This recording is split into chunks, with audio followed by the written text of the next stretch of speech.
Los libros de historia están llenos de personas que lucharon, perseveraron y hoy son reconocidos por sus nombres, por sus hazañas, por sus logros. Y no es diferente que en la Biblia nosotros también encontramos a gente muy valiente. Valiente es aquel que persevera, que lucha hasta el final, que alcanza el objetivo. Todos los seres humanos queremos ganar. Todos los seres humanos queremos tener victoria. No hay una persona que planifique su derrota. No existe alguien que dice, yo voy a emprender algo y quiero que esto salga mal. Todos soñamos levantar la copa, levantar el título. Todos soñamos con que nuestro nombre puede estar entre los mejores. Todos soñamos con tener la victoria. Mas, ¿cómo se consigue la victoria? En la Biblia no hay lugar para gente que desistió. Si tú empiezas a revisar las historias bíblicas, vas a encontrar que todos los personajes, los héroes de la fe, eran gente que luchó, eran personas valerosas que perseveraron, que tuvieron caídas, que se resbalaron, que experimentaron la derrota, pero que ellos pensaron así: la derrota no es el fin, la derrota es una lección. Ahora me sostengo del brazo poderoso de Jesús, avanzo, continúo, me levanto, me sacudo del polvo y vamos para adelante. Nuestro mundo hoy está llena de gente derrotada, de gente que en su cabeza ya planifica su caída, de gente que dice ya no me puedo levantar, de gente que dice ya no puedo regresar, de gente que dice de esta no más me levanto. Recibo tantos mensajes cada día de personas que están tan desanimadas. Desanimarse no es malo, todos nos desanimamos en algún momento. El problema es estar allí o quedar desanimados por mucho tiempo sin levantarse. Caer en la vida es parte de la vida, es parte del aprendizaje. Todos fracasamos, todos cometemos un error. El problema es acostumbrarse tanto a ese fracaso y decir, yo de aquí no me levanto más. Ese es el problema. Ahora, ¿cómo tener victoria? Porque todos anhelamos tener victoria. Hace algunas semanas una persona me escribió contándome una historia realmente sorprendente. Sabes que yo me quedo impresionado con historias que me cuentan allí a través del Facebook, de una página que tengo, y de personas de diferentes partes del mundo. Me quedo sorprendido con algunas historias que me estremecen. No voy a mencionar el nombre de la persona que me escribió. Y me escribió situaciones y situaciones en su vida. Tanto así, tanto le iba mal desde pequeño, desde que vino a este mundo, él no fue deseado.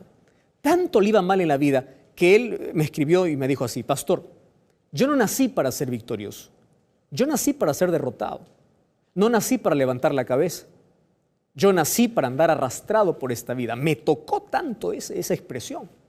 Y después de haber entendido el contexto en el cual él vivía, el contexto del cual él salió, el contexto en el cual él nació, y yo me quedé pensando y dije, ¿cómo hay personas que tienen todo en su contra? Hay personas que ya nacen teniendo muchas cosas en contra y hay personas que originan cosas en su contra. Es decir, toman decisiones equivocadas.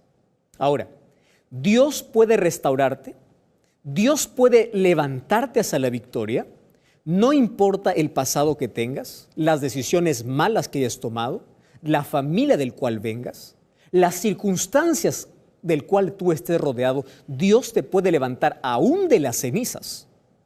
Dios te puede levantar de donde tú estás arrastrado, del pozo más profundo. No existe pozo más profundo, más grande que el brazo de Dios. No existe. Entonces, Dios te puede restaurar. Ahora, ¿cómo lo logra eso, pastor? Estoy experimentando el fracaso. Persevera, lucha, levántate, confía. Déjate abrazar por las promesas de Dios. Ten fe, ten actitud, ten optimismo. Y hoy te voy a mostrar con un ejemplo bíblico, con alguien que tenía muchas cosas en su contra, no por circunstancias de la vida, sino por circunstancias que él mismo provocó. Entonces yo te quiero llevar a la Biblia, al libro de Génesis, capítulo 32. En sí la historia del personaje que te voy a contar hoy no comienza en el capítulo 32. Comienza un poco antes. Y es que allá, en el antiguo cercano oriente, existía una pareja, Isaac y Rebeca, que tuvieron 2 hijos maravillosos, gemelos. Yo no sé si tú tienes hijos gemelos o si eres padre de gemelos o tienes familiares que son gemelos. Es interesante, ¿verdad? Cómo ellos pueden nacer en el mismo día, pueden estar en el mismo vientre y poder allí permanecer juntos. Solo que eso no garantiza que estén unidos toda la vida. Allí en el vientre de Rebeca habían gemelos. Uno se llamó Jacob y el otro se llamó Esaú. Hoy te voy a contar de una manera rápida la historia porque puede ser que tú conozcas y si no la conoces puedes abrir la Biblia. Desde el capítulo 27 de Génesis vas a encontrar esta historia. Realmente es fascinante. La historia comienza el momento que nacen estos gemelos. La historia de los padres es otra, pero la historia de este hombre que te voy a contar comienza en su nacimiento. Por circunstancias inexplicables, por circunstancias de la vida, él desde que nació quiso ser victorioso. Él ya era victorioso, pero él quiso nacer primero. Tanto así que en su nacimiento sorprendió a las parteras o a quienes estaban viendo aquel nacimiento, que el brazo de Jacob estaba agarrado al talón de Esaú, como diciendo, yo quiero ser primero al nacer. Entonces, cuando nacieron, y ya estaban allí los 2 gemelitos del mismo tamaño, tan parecidos, estaban juntos en el vientre de mamá por 9 meses, ahora están juntos iniciando la vida. El padre les llama a uno Esaú y al otro le llama Jacob. Solo que le llama Jacob porque su mano estaba allí agarrado al talón de su hermano. Yaqué, que es talón en hebreo. De ahí viene Jacob. Solo que Jacob significa aquel que quiere usurpar, aquel que quiere robar, o aquel que es mentiroso, o aquel que hace trampa. No es un nombre bonito, ¿verdad? Imagínate allí en la escuela, hola tramposo, hola mentiroso, hola aquel usurpador. No es bonito. Solo que los padres pusieron ese nombre porque de paso los nombres en esta época se daban de acuerdo a ciertas características, era la identidad de la persona, era el documento de identidad de la persona. Cuando alguien le decía ¿cómo te llamas?, su nombre reflejaba su identidad, era su identidad, reflejaba su personalidad, decía quién era. Entonces, así nacieron, solo que cuando fueron creciendo allí en casa, los 2 tomaron diferentes oficios. Los 2 se dedicaron a caza. Solo que uno era caza con Z y el otro era caza con S. A Esaú le gustaba caza de cazar animales, le gustaba el campo, iba y allí traía algunos animales que eran buenos para comer y a su padre Isaac le encantaba aquellos animales que su hijo traía. Mientras que a Rebeca le encantaba su hijo Jacob, porque a Jacob le gustaba la caza, no la caza de cazar, sino la caza de las actividades domésticas. Le gustaba cuidar el corral, le gustaba tener todo en orden en la casa, le gustaban los quehaceres domésticos. Y así que ahí tenemos a 2 hijos y cada padre tenía un preferido. Mientras que a Esaú gustaba mucho al padre, Jacob gustaba mucho a la madre. Cuando el padre de estos 2 gemelos está ya viejo, la Biblia dice que el padre perdió la visión. Y una costumbre muy antigua era de que antes de morir los padres daban una bendición a sus hijos. Y la bendición mayor o la bendición más grande lo llevaba el hijo primogénito. Así que Isaac llama allí a su hijo Esaú y le dice así: yo quiero bendecirte hoy.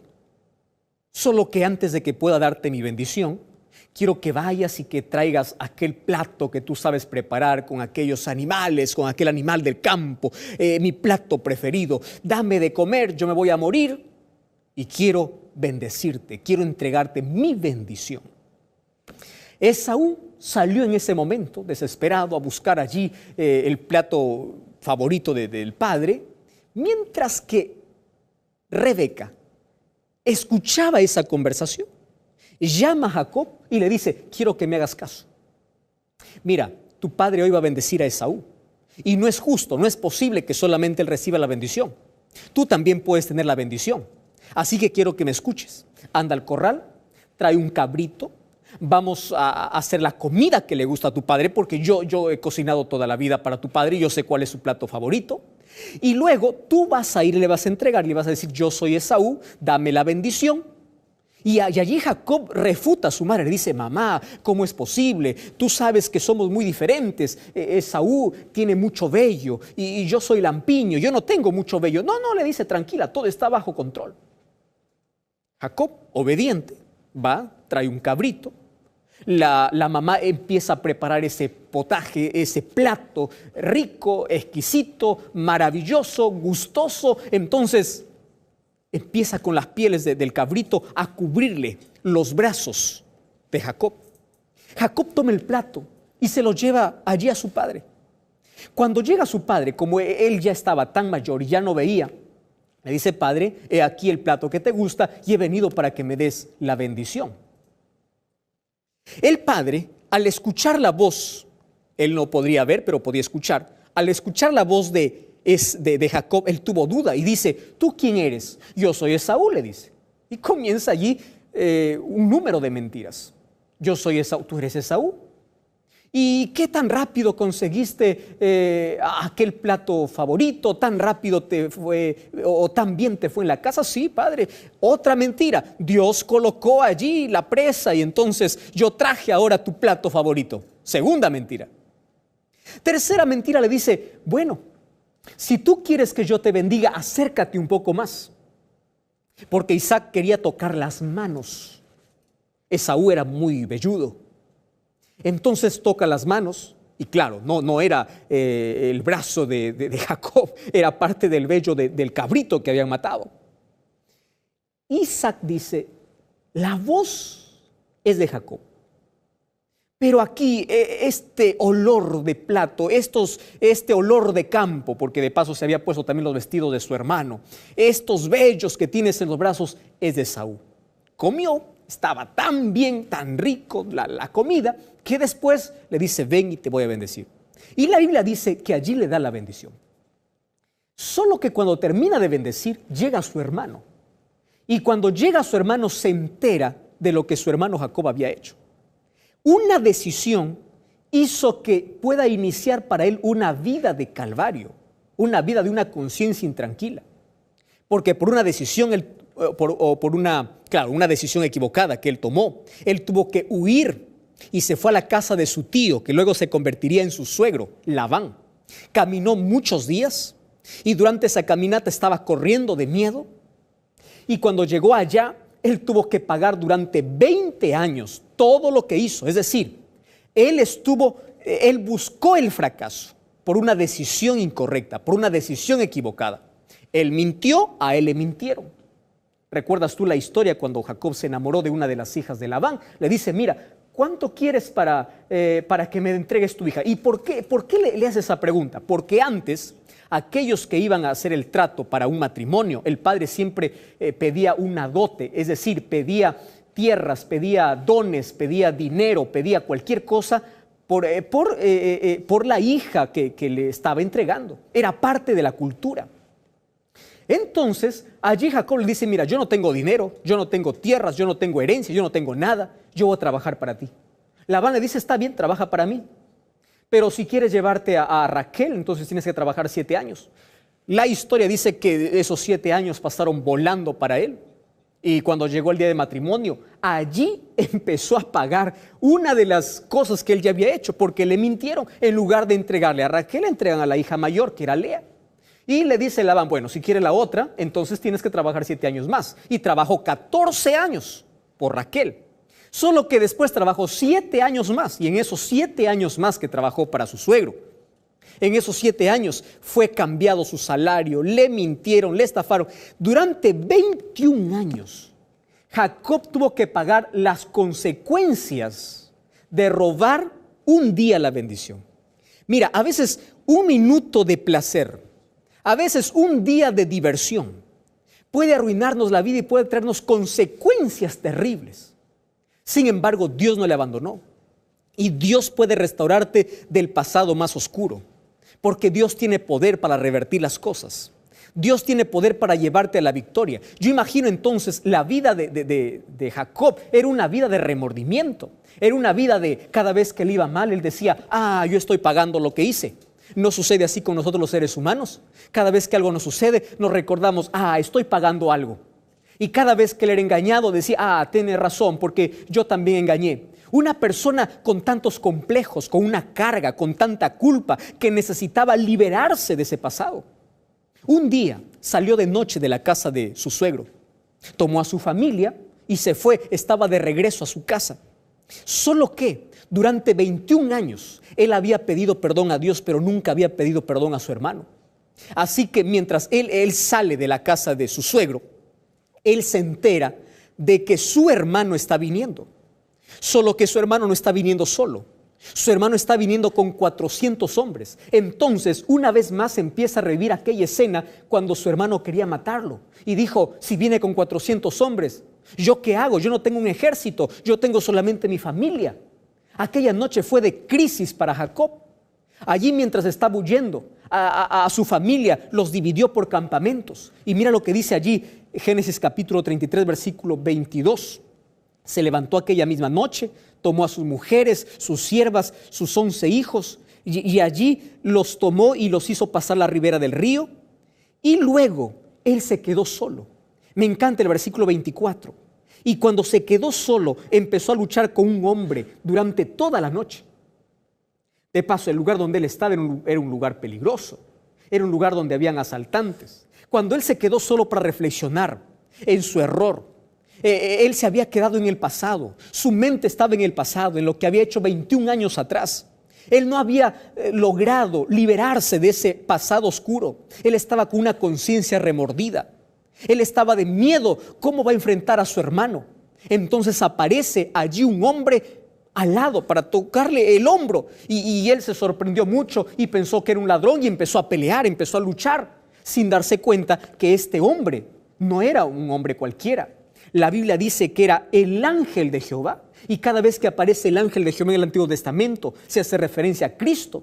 Es decir, Cristo fue para consolarle en su dolor.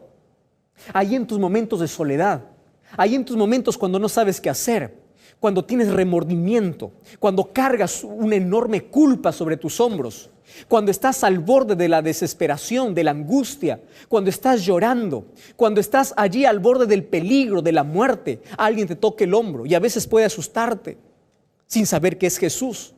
Y allí Jacob empezó a luchar y luchó toda la noche. Yo me quedo sorprendido con esta historia. ¿Y sabes por qué?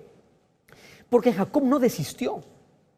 Y en un momento él se da cuenta que con quien está luchando no es un hombre cualquiera, no es un hombre común, sino es un ser divino, es un ser celestial. Y cuando él se dio cuenta de eso, él se aferró del brazo, de los hombros de este ser divino y le dijo así: yo no te voy a soltar mientras tú no me bendigas. Esa fue la noche de victoria para Jacob. Yo no te voy a soltar. El secreto de la victoria estaba en perseverar en la oración. Él sabía que estaba en la presencia de Dios. Y le dijo: yo no me levanto, yo no te dejo a menos que tú no me bendigas. Mi vida está en peligro, estoy en riesgo. Bendíceme. ¿Y sabes qué le dice el ángel de Jehová? ¿Cuál es tu nombre?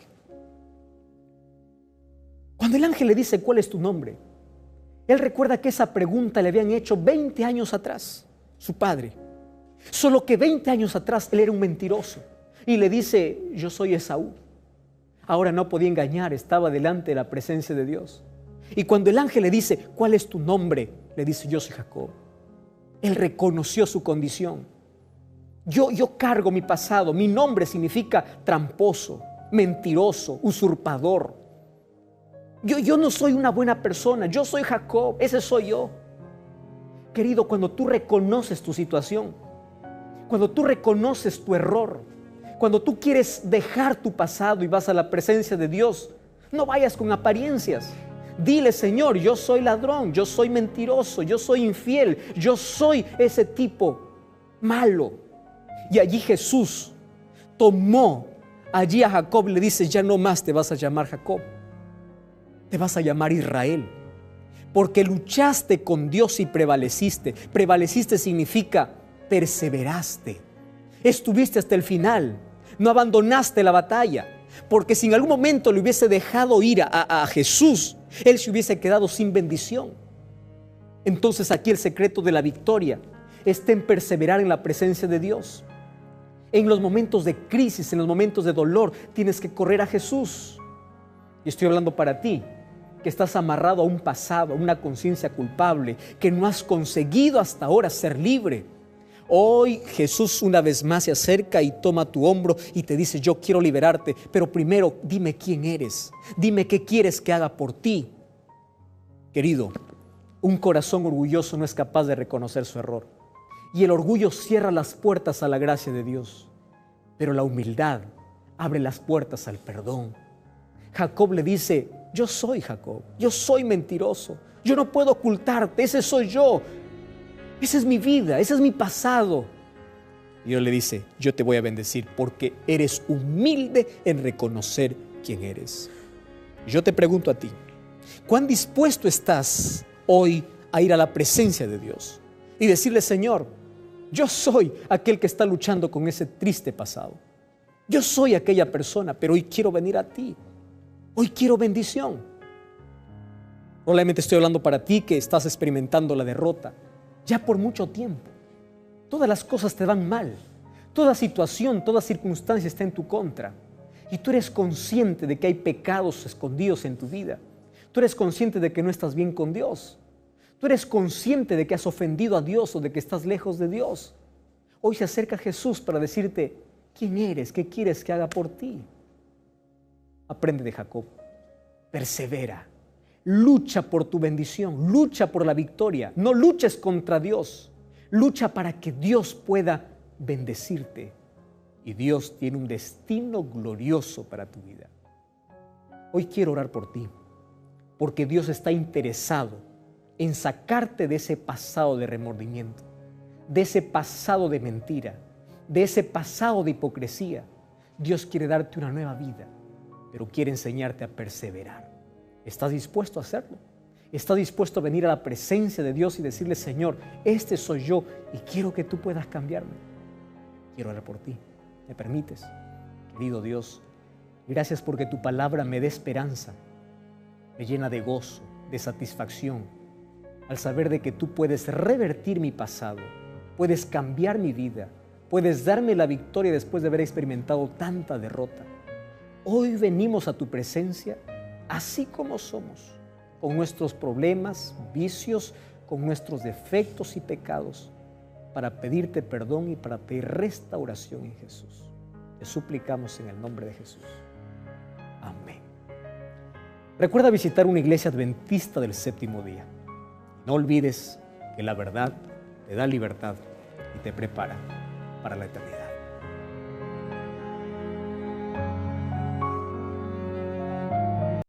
Se dice que cuando somos pequeños solamente tenemos 2 miedos. Todos los otros miedos lo vamos adquiriendo en la vida. ¿Cuáles son nuestros 2 primeros miedos que tenemos en la vida?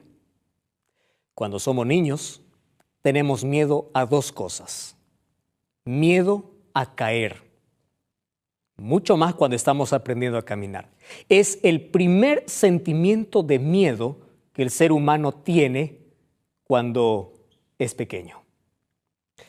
Y el segundo sentimiento de miedo que invade el corazón de un niño es cuando está escuchando ruidos extraños o muy fuertes. Algo que él nunca escuchó en la vida le produce miedo. Por eso que tú vas a ver siempre a los bebés llorar cuando alguien está levantando mucho la voz o cuando hay un ruido que él desconoce o está escuchando por primera vez en su vida. Todos los otros miedos nosotros lo vamos adquiriendo a medida que vamos creciendo.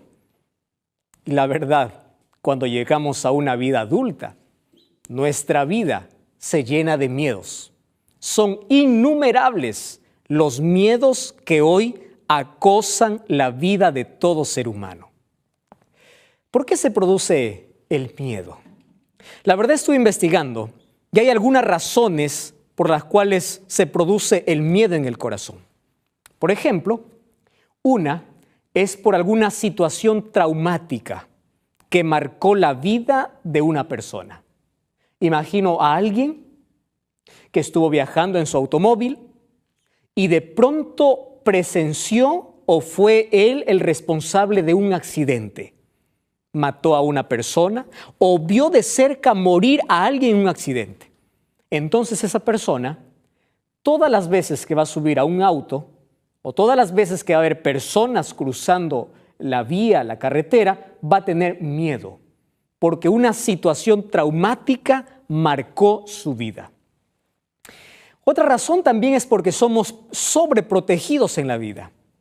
Cuando los padres sobreprotegen a sus hijos, no se dan cuenta que están criando hijos miedosos, con miedo a todo, porque no dejan a ellos enfrentar algunas situaciones de la vida, sino que ellos se interponen siempre. Ellos están allí primero para proteger. No estoy diciendo que no protejas a tus hijos, pero la sobreprotección puede ser una de las causas de los tantos miedos que una persona puede tener. Una tercera razón por la cual tenemos miedo es porque a nuestro lado hay personas con fobias, con un miedo descontrolado. O cuando fuimos niños, hubo alguien que tenía fobia a algo. Por ejemplo, si cuando tú eres niño, a tu lado hay una persona que le asustan las arañas, esa persona adulta, cada vez que ve una araña, va a gritar y va a hacer un tremendo escándalo por una araña. Entonces, el niño crece pensando, la araña es el peor animal. Entonces, cuando él va creciendo y cuando ve una araña, va a gritar igual porque vivió al lado de una persona que le tenía mucho miedo a las arañas.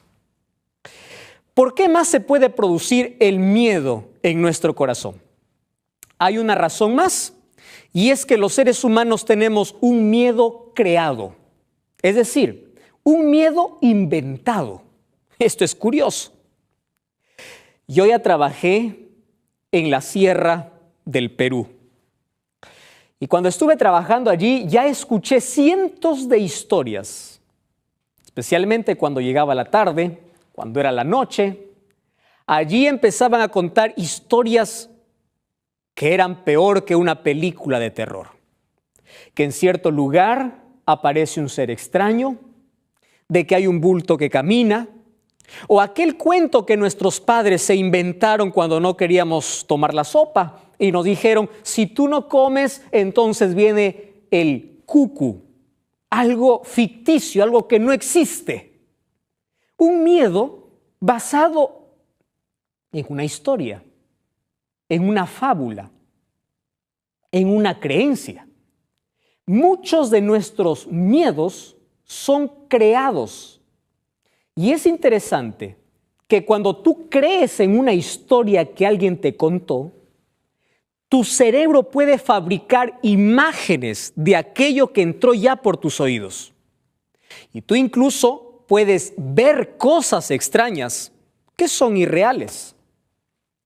O también el enemigo de Dios, basado en aquello que has visto o en aquellas historias ficticias que has escuchado, él también puede disfrazarse para hacerte tener miedo y para hacerte una persona que le tiene miedo a todo en la vida.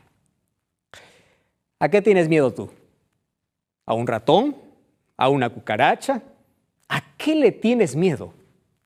La verdad estuve investigando acerca del miedo y es un tema tan amplio, pero quedé sorprendido al descubrir la siguiente estadística. Se dice que el 50% de personas tiene miedo a morir. 50%. Cuando tú le preguntas a alguien y le dices, ¿cuál es tu peor miedo? Él siempre va a decir, tengo miedo a morir. Un 50%. Y hay un 30% que tiene miedo perder a un ser querido. Es menor que el 50%, pero los dos miedos están relacionados con la muerte. Mientras que el 50% tiene miedo a morir, el 30% tiene miedo que la muerte pueda arrancarle al ser que tanto ama, ya sea un hijo, ya sea la esposa, ya sea a un ser que tanto ama con el corazón. La verdad, los seres humanos sí tenemos miedo. Y es que el miedo está tan arraigado, tan enraizado y tan relacionado con el ser humano, que cuando una persona no tiene miedo, ya tiene un problema serio. Puede ser un antisocial. O cuando una persona tiene un miedo en exceso que se convierte en fobia, que luego pasa a ser pánico a algunas cosas, también necesita ayuda profesional. Y los seres humanos tenemos miedo. El miedo pareciera que está dentro de nuestro corazón. Miedo a fracasar, miedo a emprender algo nuevo, miedo a lo desconocido, miedo a las alturas, miedo a los aviones, miedo a los muertos, miedo a los cementerios, miedo por todo lado, miedo a hablar, miedo a expresar, miedo a enamorarse. Una persona decía, yo nunca me voy a casar. ¿Por qué? Porque tengo miedo. ¿A qué tienes miedo? He visto tantas películas, tantas de cosas de bodas, que siempre vi que la novia se cae allí al ingresar o en la puerta, o algo sucede en la boda, y por miedo a que algo suceda nunca me voy a casar. Miedos irracionales. Y el corazón del ser humano se llena de miedos y miedos cada día. Y aparecen un montón de nombres extraños para identificar a cada miedo y a cada ser humano. Hay personas que no pueden dormir por miedo. Magda me escribió en estos días. Me decía, pastor, es increíble lo que le voy a contar. Cada vez que llega la noche y cierro los ojos para dormir, tengo miedo que al día siguiente yo no vaya a despertar. Y es un miedo irracional, porque yo sé que eso no va a suceder. Pero tengo miedo, y tengo miedo hasta dormir, porque ahí en mi cabeza está, no vas a despertar, no vas a despertar. Y eso me persigue, y eso hace que no pueda conciliar rápido el sueño. Y eso hace que cuando amanece yo pueda ir al trabajo y pueda decir, y ahora quizá siento la muerte cerca, una sensación extraña. ¿Qué puedo hacer? El miedo siento que me acosa en la vida. Ahora, ¿dónde inicia el miedo? ¿Por qué los seres humanos tenemos miedo?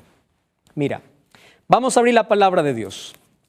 En el libro de 2 de Timoteo capítulo 1, versículo 7, dice así: porque Dios no nos ha dado espíritu de cobardía, dice aquí en mi versión. Pero hay otra versión que dice, Dios no da a sus hijos un espíritu de miedo, sino que para contrarrestar el miedo, aquí coloca algunas palabras interesantes. Tú me preguntas, ¿hay medicina para el miedo? Sí, pero no está en una farmacia.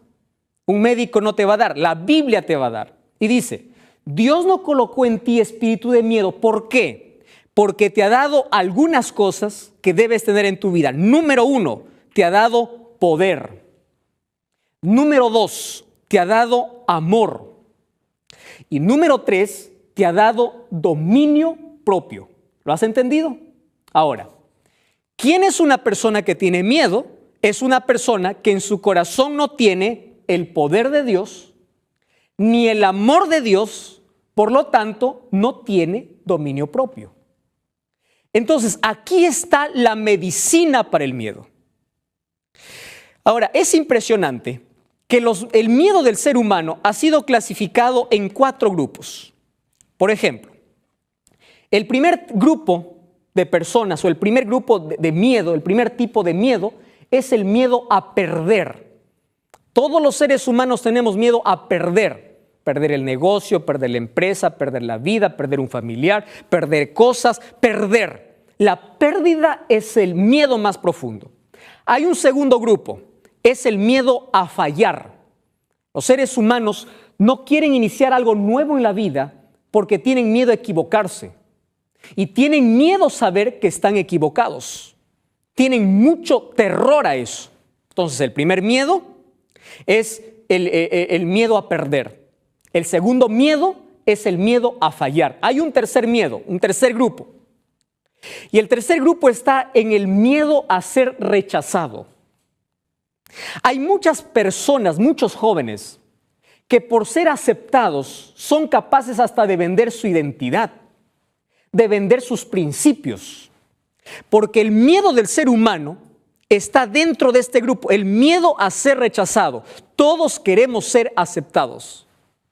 Y el cuarto grupo es que el ser humano tiene miedo a lo desconocido. Él, aquello que no ha tocado o no ha visto, tiene miedo. Es por eso que hay muchas personas, estoy hablando para ti, tienes miedo de tomar una decisión por Jesús. ¿Por qué? ¿Por qué tienes miedo? ¿Por qué no entregas tu vida a Jesús? ¿Por qué no vas a la iglesia? ¿Por qué no te entregas a Dios? Porque hay un miedo y no sabes a qué. Entonces, eso se llama miedo a lo desconocido, miedo a cambiar, miedo a ser diferente. Entonces yo te digo, nunca tengas miedo de seguir a Jesús. Ten miedo de seguir siendo la misma persona. A eso ten miedo, a seguir con tu misma rutina de vida. A eso debes tener miedo. Ahora, aquí la Biblia me enseña de que los seres humanos que tenemos a Dios, tenemos un antídoto. Es decir, no significa que no tenemos miedo, no. Significa que Dios nos da una medicina para contrarrestar el miedo. ¿Y cuándo es la primera vez que aparece el miedo en la Biblia? Para eso tenemos que ir al libro de Génesis, capítulo 3, versículo 9. Dice así: Entonces Jehová Dios llamó al hombre y le dijo, ¿dónde estás tú? Y él respondió, oí tu voz en el huerto y tuve miedo. ¿Sabes? La primera vez que aparece el miedo en la historia de la humanidad es cuando el ser humano desobedece a Dios. Entonces tiene miedo de la presencia de Dios. Entonces podemos resumir aquí el miedo de la siguiente manera. Miedo es vivir separado de Dios. Es el resultado de desobedecer a Dios. Entonces, como todos somos pecadores, como todos damos la espalda a Dios, como todos los seres humanos en cierta medida somos rebeldes contra Dios, tenemos miedo en el corazón. Miedo es distanciamiento de Dios, separación de Dios. Porque una persona que tiene a Dios en el corazón no tiene miedo, porque tiene poder, tiene amor y tiene dominio propio. Eso es lo que dice la palabra de Dios. Entonces, ¿qué es miedo? En dos palabras resumiendo. Miedo es la ausencia de confianza. Es cuando tú depositas tu confianza en algo que no te da seguridad. Eso es miedo. Entonces, si tú depositas tu confianza en ti, tú no estás seguro de ti mismo. Falta de confianza y falta de seguridad. Es por eso que en la Biblia hay promesas de Dios para ti. Confía, cree. Entonces, cuando yo te digo, ten fe en Dios, lo que te estoy diciendo es, rompe tus miedos. Atrévete a dar el primer paso. Atrévete a agarrarte de Jesús. Lo que te estoy diciendo es, quita el miedo de tu corazón, porque el Señor quiere poner en ti un espíritu de poder. Ahora, ¿qué tienes que hacer para vencer el miedo? Dos cosas. Número 1, identifica cuáles son tus miedos. Porque cuando tú identificas cuáles son tus miedos, entonces allí tenemos que trabajar. Si tú me dices, pastor, yo tengo miedo a perder el trabajo, quiere decir que tu confianza está puesta en el trabajo y no en Dios. Y cuando pierdas el trabajo, vas a tener mucho miedo. Si tú dices, tengo miedo a la muerte, quiere decir que tu confianza está incierta, insegura, no está puesta en Dios. Entonces, entrega tus miedos a Dios. Salmo 56:3 dice así: el día que yo tengo miedo, yo en ti confío. ¡Qué maravillosa promesa! Una vez que tú identificas tus miedos, en segundo lugar, tú tienes que entregar tus miedos a Dios. Tú tienes que decirle, Señor, este es mi punto flaco, a esto lo tengo miedo. Así que dame tu poder, dame tu amor. ¿Y por qué tienes que pedir el amor de Dios? Porque el amor de Dios te llena de seguridad. El amor de Dios te da confianza. El amor de Dios hace que tú puedas pasar por un cementerio, por un túnel, por el lado más oscuro de la vida y no puedas tener miedo. ¿Por qué? Porque su amor es suficiente para decir, yo estoy seguro en las manos de Dios y Dios me acompaña. Es por eso que Isaías 41:10 dice, no temas porque yo estoy contigo. Yo estoy contigo, yo estoy a tu lado. ¿A qué le tienes miedo? Deja tu miedo, entrégame tu miedo. A cambio de tu miedo, yo te voy a dar espíritu de poder, de amor, porque el verdadero amor echa fuera el temor. Si tienes miedo en tu vida, es porque te falta confiar en Dios.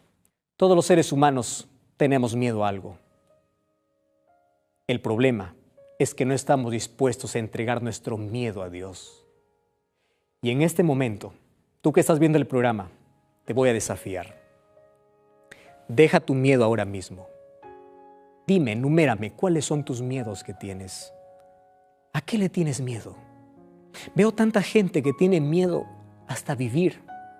Gente que no inicia un día menos que no vea qué cosa le dice el horóscopo, porque tiene miedo a realizar algo por sí solo con la ayuda de Dios. Cree en las estrellas, puso su confianza en un horóscopo. Deja de confiar en las constelaciones y empieza a confiar en Dios. Estoy hablando para ti. Ya conoces acerca de Jesús. Ya conoces acerca de la Biblia. Pero aún no has tomado una decisión por Jesús. ¿Sabes por qué no has tomado? Porque tienes miedo. Tienes miedo a fallar, tienes miedo a ser diferente, tienes miedo a lo desconocido. Rompe tu miedo, deja tu miedo y ven a Jesús. Y si tú estás dispuesto a dejar tu miedo, entonces esta noche dile, Jesús, te entrego mi miedo. Y este sábado yo voy a ir a la iglesia. Te espero este sábado en la iglesia adventista del séptimo día. Busca una iglesia. Y cuando llegues a esa iglesia, tú allí vas a estar de rodillas delante de Dios y le vas a decir, Señor, aquí dejo mis miedos. ¿Estás viviendo un miedo en este momento? ¿Tienes miedo a algo en la vida? Arrodíllate donde tú estás. Ahora, en este momento, arrodíllate delante de Dios y dile, Señor, entrego mi miedo en tus manos. Fui acosado por el miedo por muchos años de mi vida, pero esto se terminó. Necesito que pongas en mí aquel espíritu de poder, de amor y de dominio propio. ¿Quieres orar conmigo? Cierra tus ojos. Querido Dios, gracias por tu palabra. Gracias porque tu amor es suficiente para dejar a un lado todo miedo que hay en el corazón. Hay muchas personas que tienen mucho miedo. Miedo al futuro, miedo al mañana, miedo a emprender algo nuevo. Y hay cientos de personas que tienen miedo a seguir a Jesús. Quiero que pueda romper ese miedo, quebrar ese miedo. Entregamos nuestro miedo en tus manos y queremos ser libres en Cristo Jesús. Gracias porque tú nos das tu amor, tu poder para liberarnos del miedo. En el nombre de Jesús. Amén. Gracias por acompañarme. Recuerda que la verdad te da libertad y te prepara para la eternidad. Nos encontramos la siguiente semana.